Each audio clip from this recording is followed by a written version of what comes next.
Andreen, thank you very much. And colleagues, I'm absolutely delighted to be with you today and to be sharing. Like Andreen said, these are the things that I wished I knew when I started speaking. I've had a tumultuous journey as a speaker. I've made many, many mistakes. And it's a couple of, about 2 years ago, I sat down to put a presentation together for my speaking colleagues. And as I was doing that, I got some amazing insight that kind of allowed everything that I'd been wrestling with through the years to actually settle into my brain. So these are sort of the principles and discoveries that I've made, and I'm going to share them with you now. So we start off. And it's a little bit of a joke, okay, not too serious, but you need to have Venn diagrams in your presentations. You need to have something that looks a little scientific. So we're going to start with some science while we look at these categories. Now, I don't know if you did this when you were in school, in primary school, or maybe even preschool, or maybe your children are doing it. But very often we give children a bunch of things and we have to get them to sort them into categories. And in that sorting process, they start to learn things and create frameworks in their minds. And it's very helpful as speakers if we can create frameworks for our clients.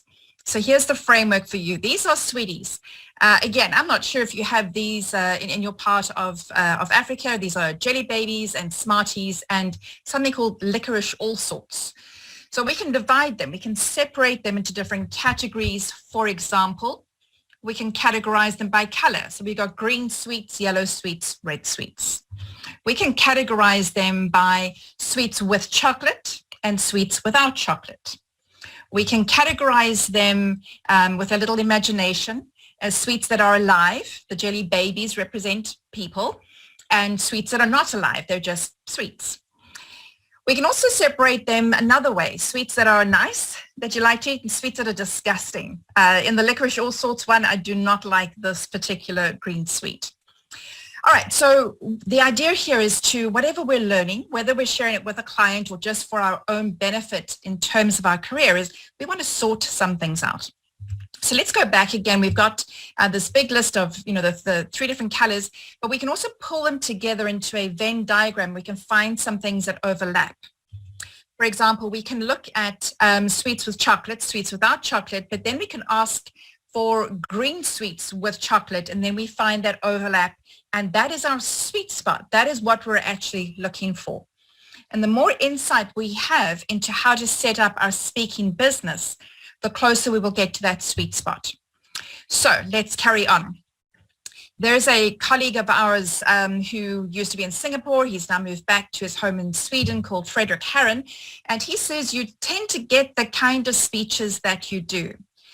And I like to have this reminder at the beginning of this presentation because I very often work with speaker groups that are starting out. They're beginner speakers. They've just kind of caught the idea and the dream of wanting to become a speaker, and they're willing to speak anywhere for anyone about any topic, but hopefully on their passion project, whatever that is. And then after a couple of months of being very excited about being invited to speak yet again, without getting paid, they start to say, how do we make this work? How do we become professional? How do we earn some money from this? So if you are doing too much of the same kind of speech and not really defining yourself well, you may end up just doing free speeches forever. If you want to change that, then you've got to change how you present yourself and how you actually present your speaking. So let's see what we can learn. So in your document that you might have downloaded, there are a couple of ideas there about ways that we can look at our speaking, different functions, different ways of defining them. It's not comprehensive. There's a lot of other things, but we don't have 3 or 4 hours to do this presentation. So let's look at the very first one, a speaking distinction. The speaking distinction is one that's very important for us to get right, especially around Africa, because these 2 phrases are used interchangeably and they are not the same thing. A public speaker is not a professional speaker. If you want to become a professional speaker, you have to work out how to take your message and turn it into a speaking business, to be compensated for your speaking or to use your speaking to further your business aims, but you really want to be a professional speaker. There are lots of people who are good public speakers, even very good public speakers, who will speak about something because it's important, but they're not pursuing speaking as a career or as a business. And it's quite all right. It's absolutely perfect. Whatever your path or your journey is, however you choose to express what is in your heart or in your mind to your audience, there is absolutely nothing wrong with that. There's no judgment. But you want to start learning the difference between these terms so that you can define yourself better, so that if you do have ambitions, you can actually make better progress. So a public speaker, you can stand up in front of an audience, a politician, a religious leader, someone speaking at a school assembly, somebody addressing a crowd of people to rally them to do something. Those are public speakers. But we're wanting to kind of look a little bit more at the professional speaking today. Then some of the next things we want to look at, other kind of speaker types. There's lots of words that get used interchangeably. I'm going to give you some of my definitions. You may consider definitions that are different either for yourself or in your part of the world. But I'm going to just give you a big warning right up front here. It makes absolutely no difference how all of us in the professional speaking community agree what these terms might be. Our clients very often use different terms meaning something else. So whatever you're going to call yourself or define yourself, please make sure that you understand what your client actually wants, because it's going to be different. And you cannot just assume that you know what they mean because they've used a word that you use with your speaking colleagues. So first one is motivational speaker. And this is an example of a motivational speaker. Some people love him, some people don't. But a motivational speaker is someone who provides a whole lot of principles and ideas and tries to really encourage you, to motivate you to go and do something, to change something in your life. An inspirational speaker, on the other hand, is someone to whom something has happened or who has done something extraordinary. And because they can do that, we are inspired to do something in our own lives. This is a colleague of ours, Nikki Abdenor, here in Cape Town. She was born without arms and with one leg shorter than the other. She's a qualified clinical psychologist. She has clients. She runs a charity raising money to retrofit cars so that disabled people can drive them. She has her own car. She speaks all over the world. We don't have to have anything dramatic happen to ourselves like Nikki has had to be inspired by her story. If she can live such a wonderful, full, creative, giving life, then we can as well. So we are inspired by her example. So that's two different ways of looking at it. Another thing we could look at is content speakers. And a content speaker is someone who's got data, information, insight that they're going to pass on. We sometimes look at that as kind of training. This would be a training type of presentation or a keynote that has content in it. This particular person in the back who's speaking is a past president of PSA SA. And in this example, he's teaching us about PAPIA and GDPR. It's all the Protection of Personal Information Acts, which could be very dry and boring, but important for us to know. And here's another picture of the same person speaking at another event. And now he's not teaching us content, he's speaking to his speaker colleagues about his insight and experience.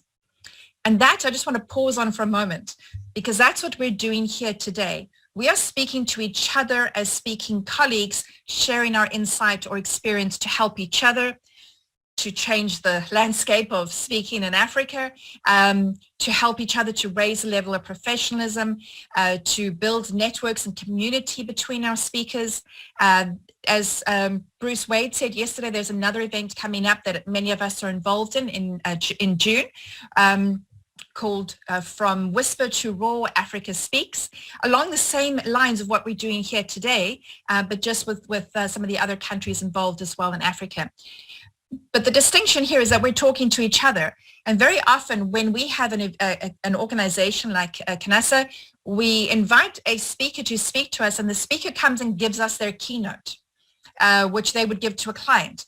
that might be interesting. We might be entertained by it, but we don't generally buy from each other. We're not paying anybody for their keynote. We're not necessarily going to buy their books or their programs or anything else unless it's about speaking.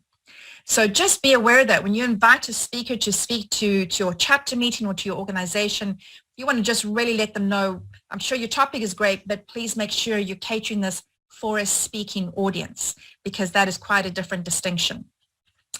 And then, of course, we have celebrity speakers. And this is someone who's famous, a sports star, an international musician or actor or beauty pageant winner. These celebrity speakers have got celebrity for some other reason, and they are paid to come and speak to an audience, and everybody wants to be in the same room as the celebrity. Sometimes they're good speakers. Sometimes they have something of value to share. Sometimes all you're going to get is the happiness of being in the room with a celebrity, because they're not always good speakers. But we want to be really good professional speakers. So we want to move beyond just those categories and find other ways to express that. So one of the other things we can look at in terms of looking at speaker style, we've seen motivational, inspirational, content, celebrity. Now we're going to look at how do we actually come across when we're speaking. There are comedians, people who write comedy, who stand up and, do humor the whole time. There are people who are humorists. The difference there is that a humorist will be the kind of light entertainment at a conference where they've picked up on what has been happening in the organization, and they can share this, but they are not, they're now telling jokes. They don't have a whole range of jokes that they've prepared. They're just kind of like creating that humor in the moment. There are also people who are just funny, who can just toss in a joke because you want to keep your audience entertained. Absolutely, essentially, we've got to find a way to engage with the audience. So you want to find a way to make your content relatable to them, give them some way to engage with you, a document that they might want to download so they can compare. But you can't, we're not delivering a lecture. We really want to be engaging, perhaps entertaining. What we don't want to be is dry and boring, because we might have delivered our content, but we're probably not going to be invited back if we are dry and boring. All right, there's some other functions that we can look at. So we sometimes use these interchangeably. It's very important for you to define, just like Paul said, you really want to define your core values, because once you have, everything else falls in line. I defined my core values about 2 years ago only, and all of a sudden so much of my life made sense. It was so easy to say no to certain things and yes to other things because I knew what my values were. So if you know how you want to come across as a professional speaker, then you'll be able to get better speaking engagements, and you'll be able to say no to the things that don't work for you. So speaker, somebody who normally stands and speaks, or virtually speaks to an audience. A trainer is someone who's delivering kind of learning material and taking people through a process of learning. A facilitator, again, some of these words are used interchangeably, but a facilitator sometimes is a trainer who's training other people's content. Or a lot of people say that we are not, as speakers, trainers, thought leaders, we're not bringing all the knowledge and giving it to an audience. We are facilitating the audience discovering this for themselves. And once you get that right in your work, that's actually a very powerful way to present yourself. Then we have coaches, and obviously coaching, proper professional coaching has got a whole lot of their own principles. But very often we find people who are speakers or trainers are also coaches. So sometimes we end up in our speaker networks like this, connecting with people who are coaches, and there's some overlap there. Then you also have people who are media speakers. They are on radio or television, and they're speaking in a different format altogether. What we don't have here as well are MCs or religious speakers, like someone mentioned earlier today. And all of these are different functions of how we actually speak. You want to really work that out. For example, I've worked out that within a speaking environment with other speaker colleagues, I'm a really good MC. For clients outside of my area, I'm not a good MC. So if somebody offered me money to MC, I would have to turn it down because I do not do a good job. So you really want to work that out for yourself. All right, what else can we learn? Audience types. Blessing did a lovely example job yesterday of helping us to understand some of our audiences. So I just want to remind us of that. There are a whole lot of insights about the audience that it's important that we get right. And this is the first one that it's kind of a bit of a philosophical question. Who do you serve? Do you serve the client who books you or the audience who hears you? And those are two different groups of people, entirely. And very often we're talking about the audience wants this, we want to give that to the audience, but somebody has hired us, paid us, hopefully, but engaged with us to do a certain piece of work with an audience. And we have, I really honestly believe, a very serious responsibility to serve that audience. And that, for me, serving the audience is more important than serving the client. I won't take an engagement to speak to an audience if what the client is asking me to do is not within my set of values. So you really want to work that out, and don't take a speaking engagement and then do something different. So you've got to kind of balance those two things. But it's helpful to be able to separate those out.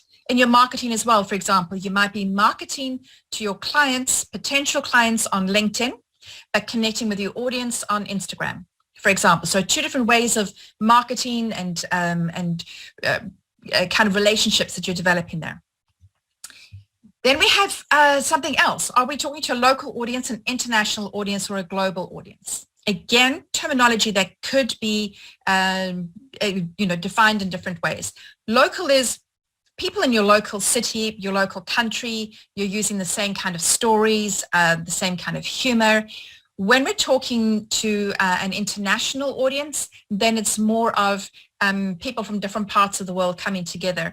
And when we're talking about global, we're really trying to, reach a wider audience around the globe. So just look at those terms, play around with them.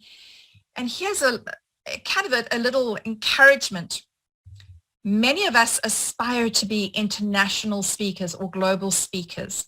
And maybe we get one or two speaking engagements outside of our home country, and then we start calling ourselves international speakers. But we don't want to, as much as we want to position ourselves and really, try and communicate to a potential client that we've got something of value to offer, we don't want to overinflate our own reputation. So let's not talk about being global speakers if we're only aspiring to be global speakers and we're not there yet. So you just want to kind of play around with that and have a little bit more, consider the integrity of how you're positioning yourself. But by all means, we need to really look at that international and global markets. And it's so, COVID has been terrible, but it's been so helpful to encourage us to get us all in line to be connecting like this, which is very powerful. All right, then there's another kind of audience type to look at, the relationship of the audience members to each other. So for example, we could be speaking to an industry event. So we could go speak to an association of internal auditors. They're all in the same industry. They all know each other. We might not be internal auditors, but we can bring them a message. But they know each other, and it's one kind of homogenous group of people. Whereas if we had a public event, people could come from different industries, manufacturing, retail, nonprofit, multinationals. You don't quite know who's going to be in a public audience, and that's more difficult for us to really make sure we got a correct message for them. We could be hired by a company to speak to the company's staff. We're either going to speak or train or encourage or whatever it is, but it's their internal staff. So there's a different relationship and expectation to if a company invites you to speak to their clients. And then you got a big responsibility because you're actually operating on behalf of the company to external people. So there's a different relationship there. You could also be invited to the company to speak to the board members. So you want to make sure where in the hierarchy of that company you're going to be speaking. And then we have the traditional kind of demographics we look at, gender, the LSM, the Living Standard Metrics, I think it's called. That's kind of how household income each family is in, and depending on where a person is on their LSM, it's going to be a different audience that you're speaking to. We could be looking at older age groups or younger age groups, or kind of mixed generations. So there's a whole lot of questions around that. We could also be looking at the education expectation. So it's not just how educated is the audience, but how educated do they expect you to sound? So if I'm going to be speaking to an association of academics, then I'm going to be speaking with different language, a different style to if I was speaking to people who were teaching preschoolers, because there's a different kind of expectation of what I sound like the kind of content. So I'm not changing my message, I'm just changing the medium, the way that I'm presenting it to them. We also have things like the regular demographics, country and language, which is what we're looking at here. So when we're talking to people in Africa, there's going to be, not a different message, but there are different things we can draw on when we're talking within Africa than we would draw on elsewhere. Then revenue models, because if we want to be professional speakers, we actually have to earn money. So there's a couple of different ways of doing this. And for me, this was one of the most important insights to get about my speaking business. And this came from a mastermind group. We'd been meeting for about 13 or 14 months. And it was 8 women speakers here in Cape Town. We met together, and we just, like every meeting, like we know we're making progress, we're learning things, we're getting insight, but there was kind of a disconnect and we couldn't work it out. And then one day we got this insight, like it was just shining there in front of us. Some of us in that group got onto a stage to speak in order to sell the product that they had or the service that they had. And other people would sell a book, would do coaching, would give away stuff, would do whatever they needed to do in order to get paid to speak. Both are professional speaking models, but you really need to be very clear on that. So for example, some people will give away their book so that they can get a speaking engagement. Others will get a speaking engagement for free so that they can sell their book at the end of the session. So that's the kind of insight you want. Neither is right nor wrong, but you need to understand that, and that can change. And later on, as your speaking business matures and evolves, you're going to find a lot more ways to monetize that, to create an entire product range. So I finally got to the stage in my speaking where I have books, and I have short books, and I have virtual books, and I've got physical books, and I've got workshops that I can do online or workshops that I can do in person, and I've got self-paced online courses that people can do. I've got podcasts. I've got a whole range of things.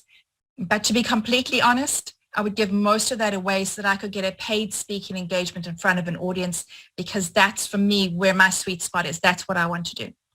So we really want to get that insight. However, long before we get to really get paid for speaking, we sometimes have to speak for free, but we don't like that word. So here's a nice way to position it. Never say that you work for free. Say that you'll do a showcase speech. And if in the start of your speaking journey, you have to do 100 showcases, that's okay. It's absolutely okay.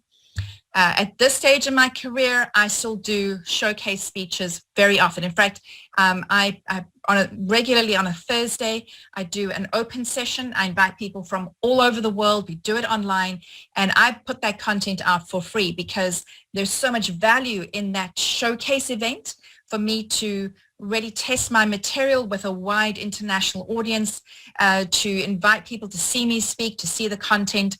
So showcasing is really good, but we just don't want to call it free. So it's a showcase. In my marketing, I call it an open event. And then later on in the text, it says that there's no charge. But if you are actually going to a client and they're asking you to speak for free, you say, look, I can do a showcase speech for you. But what you want to do is you want to give them an invoice before you speak. All right. The invoice is for your speaking fee, whatever that fee is that you've set. So decide what that is. You're going to wrestle with it. You're going to change it. You're going to be happy and excited one day. You're going to be intimidated the next day about how much you could potentially earn, or the audacity of asking for this much money. I promise you, if you are working on your speaking career, it's worth whatever you're asking for plus more. All right. But you're going to come up with a figure. You're going to create an invoice. You're going to do the whole thing as if you were going to get paid for this invoice. So the client's name and address details and everything else, and the date of the speech and the title of the speech and the price of the speech. And you discount it by 100% so that at the bottom of the invoice it says 0. And then you give that person your invoice. Because if you do a good job, at the end of your speech, somebody's going to go to that organizer and say, wow, Hendrine did a really fantastic job. We'd like to invite you to come and speak at our event. How much did she cost? You do not want the organizer to say, oh, we got her for free, because immediately your value is discounted and dismissed. But they want you want them to say, oh, she costs this much money. We got her for free because we we negotiated with her. But this is what her cost is. And the person speaking knows that because they've got the invoice that you gave them. All right. So play around with that as an idea as you're trying to move towards being paid for your speaking. Now, the next one is something that that I'm really starting to play around with right now. That professional speaking is a mixture, a blend of art and business. If you are setting up a professional speaking business, a professional speaking career, you need to take this seriously as a business. Whatever your local rules are in your country, you want to, and as it'll develop as your career develops. So, maybe you have to actually purchase a proper business entity and get a bookkeeper, and you have to have a website, and you have to have a marketing plan, and you have to do financials, and you have to do a sales process, and you have to keep a CRM, a customer relationship management program, so that you can keep track of all of your speaking clients and people who want that you've ever spoken with, because you want to be able to market back to them, and you want to create all your products, and you want to create the sales funnels, and you want to get a business coach to make sure that you get all of this right. That's very, very important if you want to be a successful, sustainable, professional speaker. That's the business element. But I honestly believe that as professional speakers, we're creating art. In fact, this is something I don't say to any other audience. My title is a futurist keynote speaker. If I'm being really audacious, an international futurist keynote speaker. And that's what I market out there. But how I think about myself when I'm going through the day doing whatever I am, I see myself as a professional creative. My job is to create. And what I create at this stage of my career is I take all of the knowledge, everything that I've learned about futures thinking, strategic foresight, the academic stuff, all the science fiction that I watch and read. I take all of that. I take all of my skills and experience in terms of writing and expressing, everything that I've learned about stagecraft or screencraft or anything else. I put that all together, and I create art. And I create an artistic expression, which is me speaking to an audience, taking an idea that is in my head and articulating it in a way that it changes the lives of the people who are listening to me. I create art every time I speak, and when I write, and when I do things on my website. And it's the art that moves me, not the business. It's the business that pays the rent and pays for the staff and takes care of your family.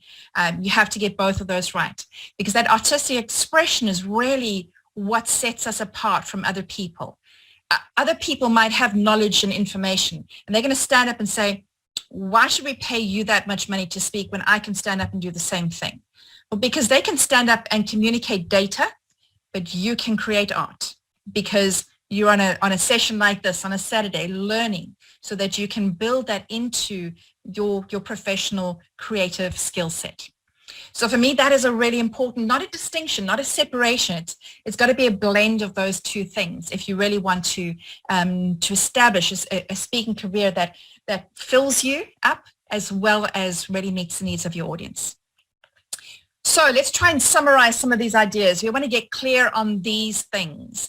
what is your performance strength? How do you want to work? Do you prefer to facilitate, take your time, allow an audience to find things to work with them? Do you want to coach somebody one-on-one? Do you want to speak to a large audience? Do you like to be online or in person? You really want to work out where you're good, where you get the most satisfaction and where your audience gets the most value.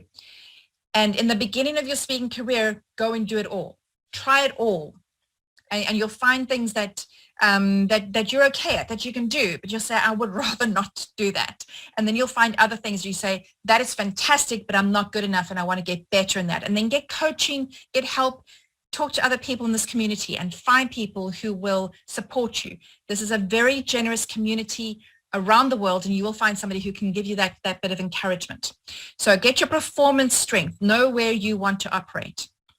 Get very clear on your message. And this is, again, such important information for speakers to know what it is we're trying to communicate, because we've seen too many speakers, actually mostly with trainers, and certainly at the beginning of a person's career, when they're going, I can speak on anything. I know about this, I know about that, and I can motivate and I can inspire, and I can talk about values, and I can talk about communication, and I can talk about marketing, and they want to talk about everything, and people don't know what to do with them, and then they don't trust that their message is really going to be valuable enough. So in my speaking career, I have spoken on many things. I've been invited to speak on things, and I've said, that's not my real topic, and they say, no, we know that you'll do a good job. But what I market myself on right now is helping organizations and leaders to get their teams ready for the future, so that they can embrace new opportunities and avoid the anxiety that the future brings. So you want to get really clear on who you're serving and why you're serving and what you're talking about. I've done a whole lot of other things. I can still do those things, but that's not the message I'm communicating. So you want to get really clear on the message and the problem you solve. Because the bigger the problem is that you're solving, that you're addressing by your message, whether it's a keynote or a training course, the bigger the problem, the better defined it is, the more likely you are to be compensated adequately. If you're just there to entertain people for a few, in between other important sessions, then you're going to get paid to just entertain people for a little bit. But if you go there to inspire them to change their lives or their direction, you're going to get paid adequately for that kind of message. So get very clear on the problem that you're solving for the client, and then how you're going to communicate that to the audience. So what are your clients' expectations? If they say that they want a motivational speaker to come in and inspire people in a keynote session for 40 minutes, write all of that down and then don't believe them. Just go back and double check and check what is on the agenda and how much time do you really have? What kind of setup do they have? What do you need to bring to the session? Are you going to be able to present virtually or not? Are you going to be able to present with your own computer if you're doing it live, or do you have to use someone else's computer? When they say motivational, do they mean motivational or do they want content? So you really want to just, kind of tease that out. Go back, qualify all of that in an email, send it to them and say, are you sure this is exactly what we've agreed to? Because that's what I'm going to prepare. As you get further along your speaking career, you may have a speaker contract, and then you want to put the client's expectations into that contract and send it to them. When they sign it off, then you know that you've got the right kind of information, hopefully. What is your audience's needs? You really want to be aware of that.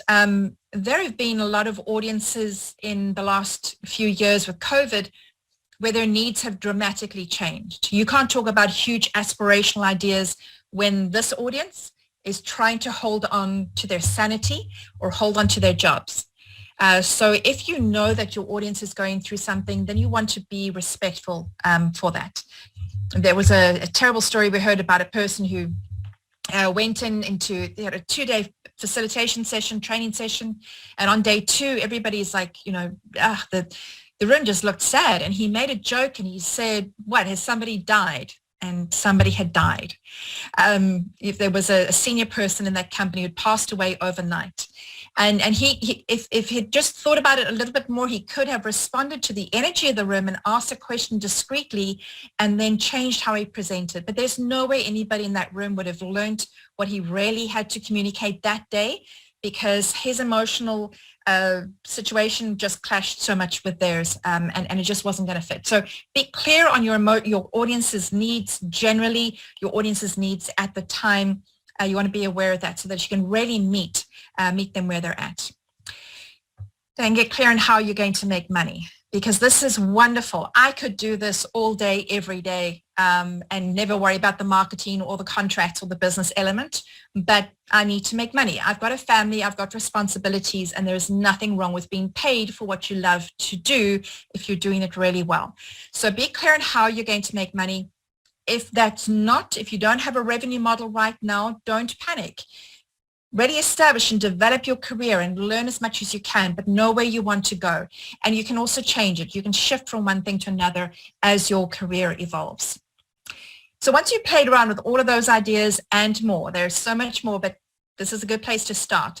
I'm going to come back to this kind of sweetie categories here, because we like these sweets. I like Smarties and licorice all sorts and jelly babies, and I can eat them, but that's not necessarily where we want to be. I don't want to be a Smartie speaker for the rest of my life. I want to really be able to develop my reputation and my skills and my network internationally and the kind of clients that I work with, so that I can become one day a category of one. And they're not just any sort of sweetie, but a FERRERO ROCHER chocolate. And that is what I hope we all want to aim for one day. Whatever that looks like, whatever your flavor of sweetie is, know what it is and where you're aiming yourself towards, because then you'll be that much more successful. Folks, thank you very much for allowing me to share. I do hope that we continue to engage. I'll put my details into the chat box. And anytime, I'm open to any speaker who wants to just drop me a note, have a Zoom chat. For me, I don't often talk about passion, but I honestly do wake up in the morning wanting the speakers of Africa to raise our voices so that we can export the wisdom out of this continent instead of importing the wisdom from other parts of the world as we have in the past. We've got so much value here that we want to export, and I hope we continue to do that. And if there is any way that I can support any of you in that process, in that journey, then I'm available to do that. Thank you very much. Hendrine, back to you.